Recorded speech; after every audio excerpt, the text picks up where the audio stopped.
Point 3, we're asked to draw the g of x graph here from -2 to 2. So we get our calculator out, we go into mode, table function, then we enter in 2x cubed, then -2x squared,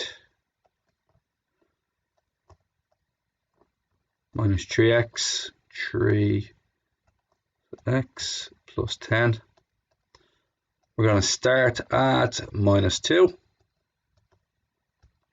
We're going to end at +2. Do it in a step of 1. And you can see the following points. Okay, let's have a look. -2, -8, that's this point down here. -1, +9, that's that point up there. 0, 10, that's that point up there. Then you got 1, 7, which is this point here.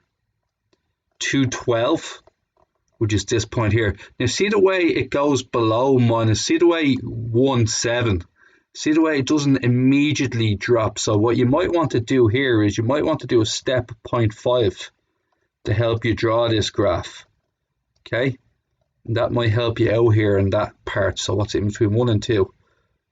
Look where 1.5 is. 1.5 is at 7.75. So that'll be just there. So you can help use the extra point to help you make your turn a bit easier. Okay. And likewise, in between -1 and 0, what you have here, guys, is you need to look at, see the way -0.5, which would be here, is 10.75. So that's where we're getting that extra point from. The two red dots are the extra points I got by using a step of 0.5. And as you can see, that really smooths out how I draw this diagram.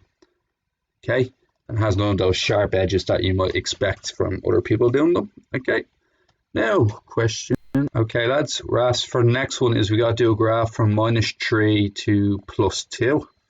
I'm just going to take a snapshot of this graph here. So -3 all the way up to 2, which is just going to be roughly this much of the graph. Okay, I'm going to send to my current page, and we're doing question 8. Okay, now let me explain why you're getting these points the way you are and how you're going to go about drawing this graph. Okay, so first thing you have is your domain is -3 to 2. Okay, so that's important there. So it's -3 to 2. Okay, so we're going to get our function. We're going to enter in 2x minus x squared. No bother, delete. And then minus x cubed. And then we'll get rid of that 1 there. We'll get rid of 10 there. Okay, where does it want me to start from again? It wants me to start from -3 and go all the way up to 2. Start at -3, go all the way up to 2, and we'll do a step of 1, see if there's any issues. So we have -312, which is located here. We have -20, which is located here. Then we have -1, -2, which is located here. Right, and you can see we got a bit lost in the shuffle there, okay? And then we have 0, 0, no bother. We have 1, 0. And then we have 2 -8, which is down here. Now let me show you what happened. If you were to take these points directly off the calculator, here's what you'd end up with. You'd have this green one here, this green one here, this green one here, this green one here, this green one here, and this green one here. Now what my suggestion would be is you go back to the start, and this time you do a step of 0.5, and what you can do is you can get yourself in between points that might help you draw the graph. So the first in between point I might look at is, look at what -1.5 is.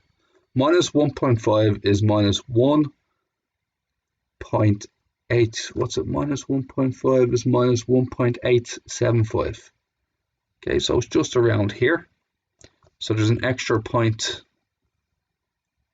just about here. Sorry, I'll do it in red. I was hoping to do it in red anyway. Or maybe not red, we'll do it in blue. There's that extra point you would have got using that method, okay? And then if you look at minus a half, which is minus 1.1-ish. So you're thinking minus a half is like minus 1's around here. So minus 1.1-ish would be around there. There's your two extra blue points you can run through, okay? Then in between 0 and 1, you can see that 0.5 is 0.625.